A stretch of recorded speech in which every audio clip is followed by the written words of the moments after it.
Laser is a very good treatment, there is nothing wrong with that, मैं भी करती हूँ laser, but you need to understand the difference. ये होता है कि लेज़र एरिया वाइज ट्रीट होता है, उसमें अलग अलग वेवलेंथ्स होती हैं depending on what the hair texture is, depending on कि आपका स्किन टाइप क्या है।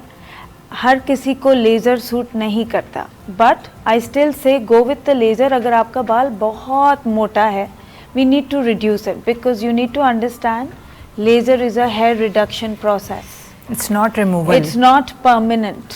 ओह इट्स नॉट वो कभी ना कभी वो रुआं वापस आता है, मे बी वो 1 साल बाद आए, मे बी 1.5 साल बाद। तो उसके भी कोई साइड इफेक्ट्स नहीं है? लेकिन there are no side effects. देखें, हर प्रोसीजर में साइड इफेक्ट्स हो सकते हैं अगर करने वाला गलत तरीके से करे, so it depends on who is doing it.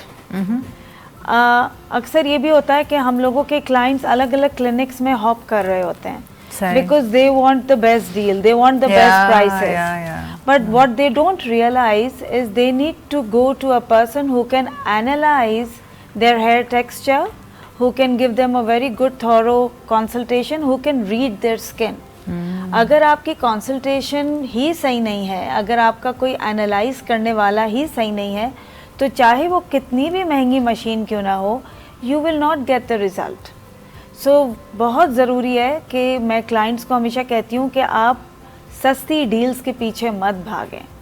कुछ लोग मुझे एक्सपेंसिव कहते हैं, मैं मानती हूँ, क्योंकि मैं 1-on-1 टाइम देती हूँ। मेरे क्लिनिक में कोई आता है तो they see me there, I have not handed over my clinic to other doctors और अदर नर्सेज के ओके मैं गायब हूँ, कोई और कर रहा है।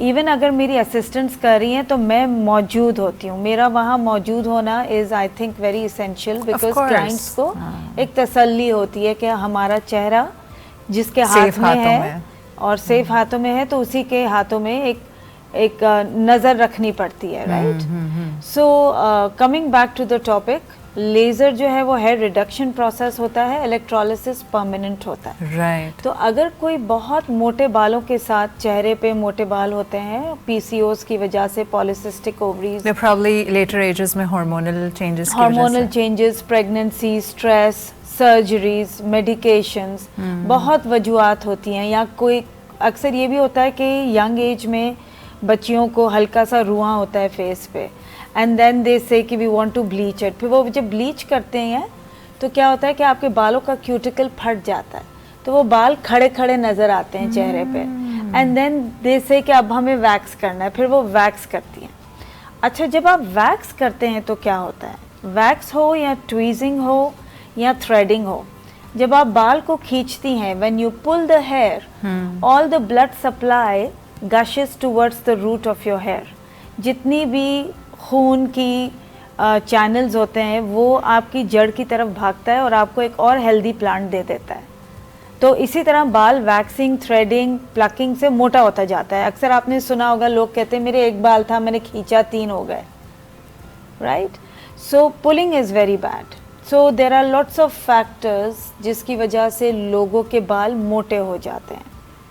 तो जब मोटे हो जाते हैं, बहुत मोटे होते हैं, तो मैं लोगों को कहती हूँ कुछ सेशंस हम लेज़र के करेंगे, और जब बाल रिड्यूस हो जाएगा, जब बालों का पिगमेंट ख़त्म हो जाएगा, थोड़ा मेलानिन कम हो जाएगा, फिर मैं आपको ट्रांसफ़र करूँगी इलेक्ट्रोलिसिस के ऊपर, बिकॉज फिर पतला रुआं इलेक्ट्रोलिसिस जल्दी ख़त्म कर। अच्छा, an electrolysis is permanent hair removal technique if you come on time से Murad? Yes, a lot of clients से कि हम अपने स्केड्यूल से आएंगे, तो मैं लोगों को जो मैं स्केड्यूल इसलिए देती हूँ बिकॉज मुझे अंदाज़ा होता है कि जब मैं किसी का इलेक्ट्रोलिसिस करूँगी तो वो 2 हफ्ते में आएगा बाल वापस, या 10 दिन में आएगा, बिकॉज आपका बाल जब जड़ से जुड़ा हुआ होता है ना, that's the best time to treat hair with electrolysis.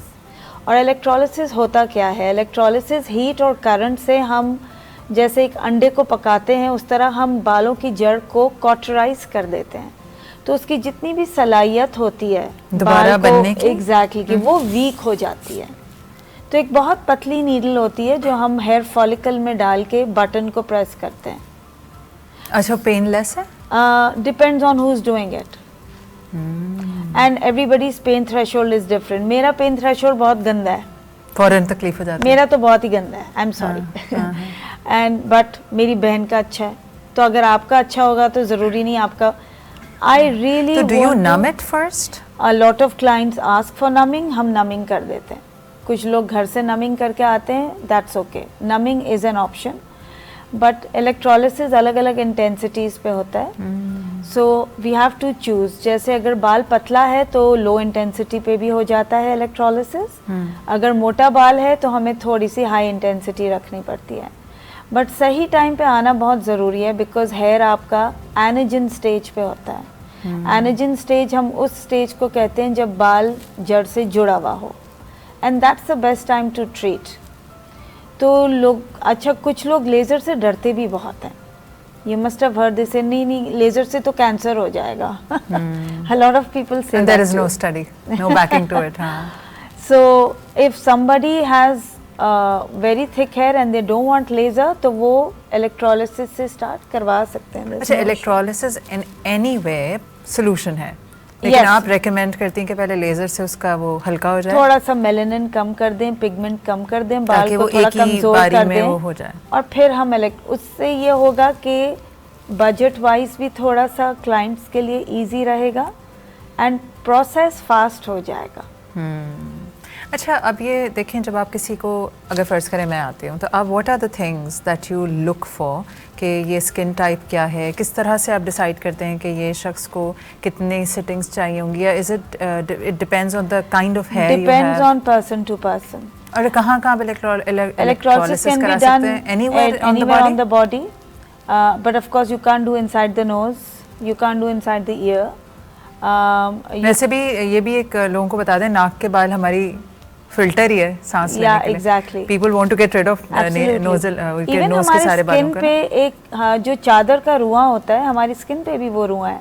And a lot of people get addicted to electrolysis, और वो कहते हैं कि नौरीन ये रुआं भी निकालो. और मैं उन्हें कहती हूँ कि if you have a lot of money, spend somewhere else, because ये एक अल्लाह की तरफ से एक प्रोटेक्शन है हमारी स्किन के लिए.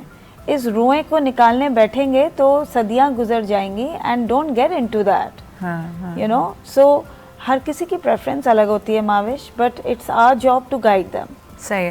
Are there any side effects of electrolysis? Electrolysis का साइड इफेक्ट एक ही होता है कि हल्की सी स्किन रेड होती है, थोड़ी सी पिंक होती है, but by the time they reach home वो सही हो जाती है. अगर बाल बहुत मोटा है तो मैं क्लाइंट को इन्फॉर्म कर देती हूँ कि मैं हाई इंटेंसिटी पे करने वाली हूँ. उससे क्या होगा, ज़्यादा से ज़्यादा कि स्कैब हो जाएगा. जैसे हमारे हाथ पे चोट लगती है तो एक पापड़ी सी बन जाती है, वो पापड़ी फिर झड़ जाती है. So just like coffee grains, हमें अगर स्कैब फेस पे पड़ जाते हैं बिकॉज ऑफ हाई इंटेंसिटी, तो मैं उनको कहती हूँ कि स्कैब का होना is a good sign. It means your skin is healing, and you have to allow me to treat you. मैं अगर लो इंटेंसिटी रखूँगी तो आपका बाल जल्दी वापस आएगा, मैं अच्छी इंटेंसिटी करूँगी तो बाल जल्दी ख़त्म होगा. एंड फिर उसका कितना, जैसे इलेक्ट्रोलिसिस करा लिया तो व्हाट इज़ द, कितना उसका हीलिंग टाइम कितना होता है? अगर स्कैब होता है तो 2-3 दिन.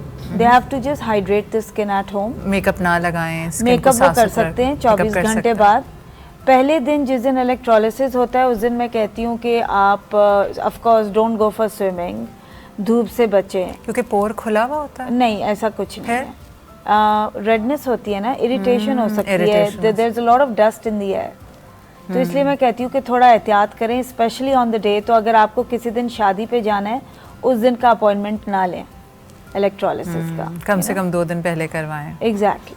अच्छा, क्या इमीडिएट रिजल्ट है? जैसे आपके बाल हैं, आपने इलेक्ट्रोलिसिस कराया तो इमीडिएटली वो रिमूव? हाँ, जब वो उसी वक्त निकल जाते हैं, हम लोग स्लाइड आउट कर देते हैं ट्वीजर से बाल, बिकॉज वो बाल डेड हो जाता है ट्रीट करने के बाद, तो हम स्लाइड आउट कर देते हैं, तो क्लीन हो जाता है वो सब. तो जब वो बाल रीग्रो होता है तो यू सी अ डिफरेंस, पतला बाल आएगा. Exactly, you see a difference, you get happy. क्योंकि लेजर का फौरन तो नहीं आता, जैसे आप शेव करते हैं फिर लेजर करते हैं तो it still it appears. Exactly. हां, इट्स प्रोमिनेंट. सो इलेक्ट्रोलिसिस में लोग बहुत खुश होते हैं बिकॉज दे से कि मैं तो ये बाल हर हफ्ते खींचती थी, मुझे 2 हफ्ते हो गए बाल नहीं आया. So growth cycle slow down हो जाती है, एंड ऑल्सो द बाल पतला भी होता जाता है. तो हम बाल को रिवर्स में लेके जा रहे होते हैं इलेक्ट्रोलिसिस से. It is a tedious job Mavish, because एक एक बाल निकालना होता है. तो मुझ में तो सब्र अल्लाह ने दे दिया. मैं तो करती हूँ, लेकिन करवाने वाले को भी सब्र से, सुकून से लेटा रहे हो. बट यू नो व्हाट, जब लोगों का मैं ट्रीट करती हूँ और जब लोगों को अच्छा रिजल्ट आता है ना, तो वो फिर उनमें सब्र आ जाता है. That gives you energy to accomplishment, है ना? Happy customer. Is it expensive? It is, to be very honest, it is expensive. But हम लोग क्या करते हैं कि हम क्लाइंट को अपनी प्राइस बता देते हैं कि अगर आपका फुल फेस है तो इतने चार्जेस होंगे, अगर आप अफोर्ड नहीं कर सकते तो आप अपना बजट बता दें कि how much can you take out in a week और इन अ मंथ, फिर हम उसके हिसाब से भी क्लीनिंग स्टार्ट कर सकते हैं. तो ज़रूरी नहीं है कि the client has to go कि नहीं हमने इतने बोले हैं चार्जेस तो यहीं से स्टार्ट होगा. तो हाउ डू यू डिसाइड? आप ये कहते हैं अच्छा ये सिर्फ ये चिन का पार्ट है, तो अगर चिन का है तो अगर somebody says कि मेरा बजट लेट्स से एग्जैक्टली 10,000 है, आई कैन कम 2 वीक्स पे 10,000, तो फिर हम उनको ड्रॉ करके दिखा देते हैं कि 10,000 में हम इतना इतना एरिया आपका क्लीन किया करेंगे.